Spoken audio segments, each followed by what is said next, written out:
जिलाधिकारी कार्यालय के सामने डॉक्टर संजय गौड़ इस समय मौजूद हैं। चूंकि लखनऊ में आप देखते होंगे भारतीय जनता पार्टी कार्यालय में अनुसूचित जाति के प्रदेश अध्यक्ष हैं आप। इस समय अपने गृह जनपद बलिया में हैं, तो आज जिलाधिकारी कार्यालय के सामने आना पड़ा, क्या वजह है?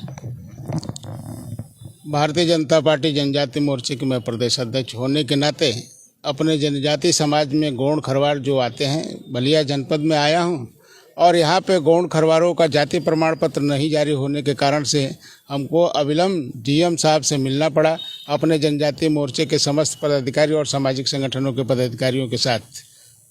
एक सवाल ये है कि पुलिस भर्ती में आपके समाज के कुछ लोग शामिल होना चाहते हैं, लेकिन प्रमाण पत्र न मिलने के कारण वो वंचित होने के करार पर हैं। अभी हमारी जिलाधिकारी महोदय से वार्ता हुई है, उन्होंने कहा है कि जितने आवेदन सर्टिफिकेट के लिए हुए हैं सारे आवेदन सुचारू रूप से जारी हो जाएंगे और आवेदन करेंगे लड़के पुलिस भर्ती में। जिन लड़कों का सर्टिफिकेट की वजह से रुक रहा होगा, ऐसा नहीं होगा, क्योंकि जितने आवेदन किए हैं उनका सर्टिफिकेट जारी हो जाएगा।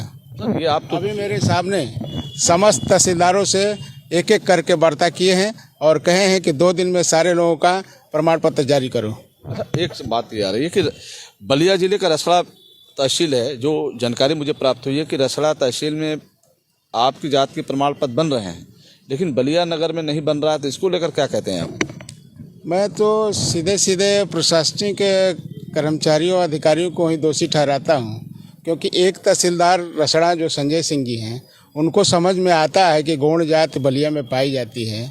वो निरंतर अपने हाथों द्वारा सर्टिफिकेट जारी करने का काम किए हैं और आज भी निरंतर कर रहे हैं। लेकिन अन्य तहसीलों में जैसे बहरिया हुआ, बास्टी हुआ, सिकंदरपुर हुआ, बेलथरा रोड हुआ, ऐसे जगहों पे तहसीलदार अपने मनमानी कर रहे हैं। वो चाहते नहीं है कि हमें इनका सर्टिफिकेट जारी करना पड़े और उलुल जुलुल बातें करते हैं कि हम फंसने के डर से ऐसा कर रहे हैं, जबकि हमारे जनजाति समाज के संगठन के अध्यक्ष और मोर्चे के अध्यक्ष और समस्त पदाधिकारीगण उनसे यह निवेदन विरत करते हैं कि हमसे शपथ पत्र ले लीजिए और मेरे जो एविडेंस सही हो तो मेरे प्रमाण पत्र जारी करिए। इसमें कहीं ये नहीं है कि उनकी नौकरी प्रमाण पत्र जारी करने से जा सकती है।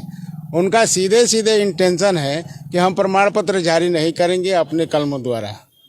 तो आप तो सत्ता में हैं, व्यवस्था में हैं, लेकिन ये मामला तो कोई नया नहीं है। लगातार कई सालों से जिलाधिकारी कार्यालय के सामने धरना हो रहा है, प्रदर्शन हो रहा है। समाज तब जगता है जब उसका मामला कहीं फंसता है, तो ये इतना विलम्ब क्यों हुआ?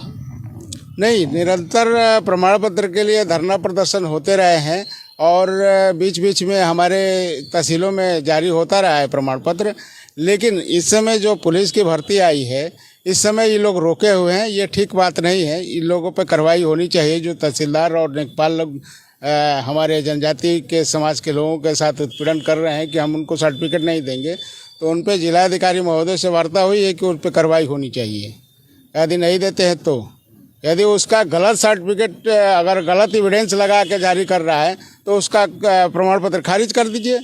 लेकिन जिनके पास एविडेंस सही है उनका प्रमाण पत्र अविलंब जारी होना चाहिए। इस प्रकार से निवेदन स्वीकार करते हुए जिलाधिकारी महोदय ने सारे तहसीलदारों से बात की है मेरे सामने कि 2 से 3 दिन के अंदर सारे सर्टिफिकेट जितने आवेदन हुए हैं जारी हो जाने चाहिए, उसमें कोई हिलावाली नहीं होनी चाहिए। चलिए, बहुत बहुत धन्यवाद। आप डॉक्टर संजय गौड़ को सुन रहे थे। अब आपके समाज के अनुसूचित जनजाति के लोगों को प्रमाण पत्र मिलेंगे, जैसा कि जिलाधिकारी रविंद्र कुमार ने आश्वासन दिया है। अब इन्होंने बताया कि 3 दिनों के अंदर सभी को प्रमाण पत्र मिलेंगे। आज जो पुलिस भर्ती में जो प्रमाण पत्र कहीं रुकावट पैदा कर रहा है भविष्य को लेकर, वो दूर होगा। नमस्कार।